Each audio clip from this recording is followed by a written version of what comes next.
In the books, I asked you, what can one do to get, That beyond old chestnut. personality? That old, I don't think we've discussed it in a video. No, we haven't. And in the back of my mind, Don't make me go there. sometimes in the back of my mind, I go, I know what is to be done, and other times I say, what can I do? Can't I meditate? Can't you give me? And I'll still say to you, are you sure that can be a practice? And you'll say, well, yes, but be aware that it'll be something your personality will hook onto, and it'll become almost a destination in itself rather than part of the journey. So, I mean, the things I know to do, one of them would be to look at the personality, to really get to know its shapes, its tricks, its wants, desires, needs. Just look at the personality, and that in itself could be a full-time job, and is, isn't it? In a way, I would say everything comes from that, because this is all based on losing identification with the personality. That's the kind of doorway. The personality operates in the relative level, and the more the personality is seen, the less that identification is strengthened. In fact, it's weakened. The more it's seen through. So I'm agreeing with you. Yes, seeing, observing, understanding the ways of the personality is probably the best thing you can do. But even saying that, the mind can take that, what I've said, and you can turn that into a practice. Of course, there are plenty of teachers who will give you things to do, and it's a contract, and it's like, you want that, and you want me to give it. I'm not honouring you, and I'm not honouring this relationship, as far as I'm concerned, if I do that, because I'm just kind of burdening you with you, and I'm probably slowing you down. I'm making it, your seeking last longer. Sometimes this process calls for a sharp axe. And I could say to you, well, if you meditate every day, you'll get this, and you'll meditate for 10 years and you won't get it, and you'll have wasted 10 years. Wasted, I mean, life is happening. But in terms of this, seeking through through meditation isn't living this. More likely, what you would do is you'd say to me, you can meditate every day for 10. You can meditate every day. You might get it, and you might not. That's the more honest truth you'll give. But that is true. Yeah, of course you might get it, but if you get it, it's probably not because you've meditated every day.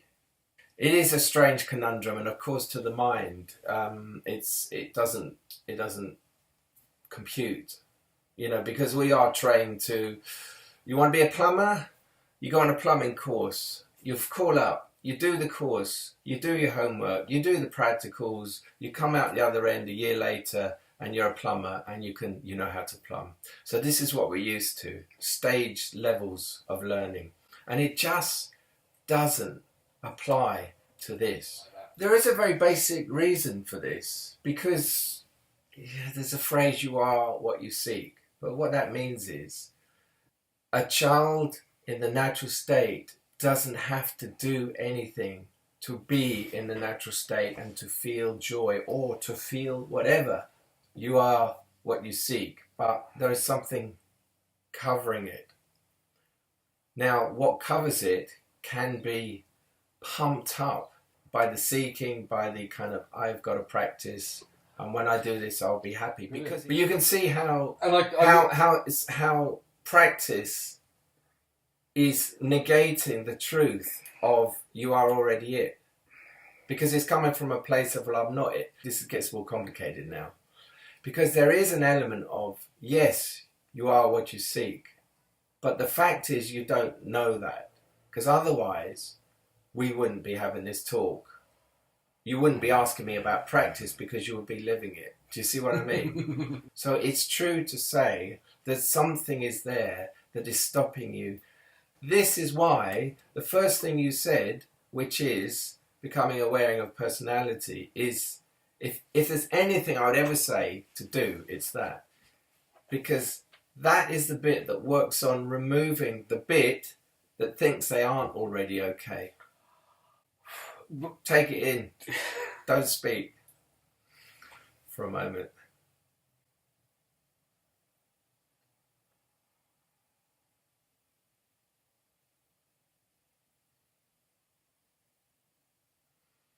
There's actually nothing there at the moment. My mind's trying to hold on to thoughts, and I guess choiceless awareness is like, why bother? So you are what you seek. You're already... There's nothing you need, is there? No. And Is during that what the you're conversation, I could feel myself going in and out of Yeah. nothing I need. I need to get this. I've already got it. I need it. I've got it. You know. It's because I wasn't feeding your need to seek and to practice. I was undercutting it. Amazing. I mean, it did feel a bit like, you just sort of tripped me up. Knocked both my feet from under me. Yeah. Clearing up, stuff that I was worried about or not happy about, or just anything that wasn't working in my life, just clearing it up. It felt like a process that was happening naturally.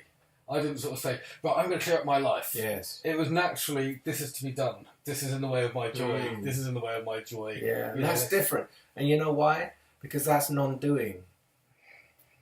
It's not coming from the personality. It's a natural arising. It's a natural change. That the system says, this doesn't serve me anymore. I'm jettisoning it. It's not needed. And it just goes. And that's beautiful. That's how it happens. If you're identified with the personality, certain things serve that. So you hang on to them. If you're not, they start to fall away because they're not relevant. Lots of things become irrelevant that were really relevant and necessary to you before. Why? The first thing I thought is my personality is very useful. I feel very, makes me feel very safe. When I meet people, I can feel a bit insecure.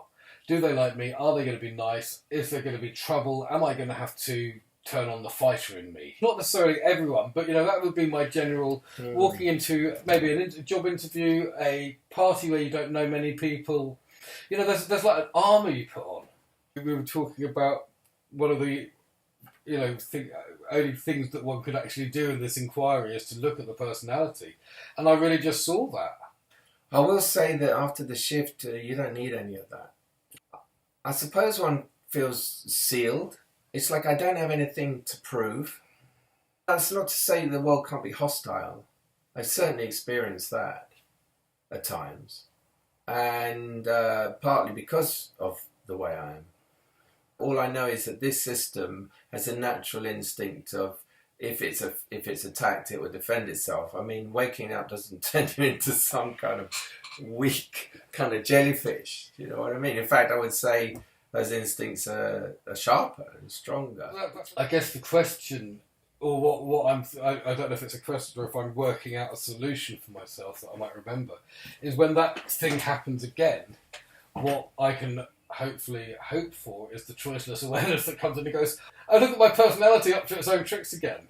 But once again, you see, you're talking about what can I do next time and in the future.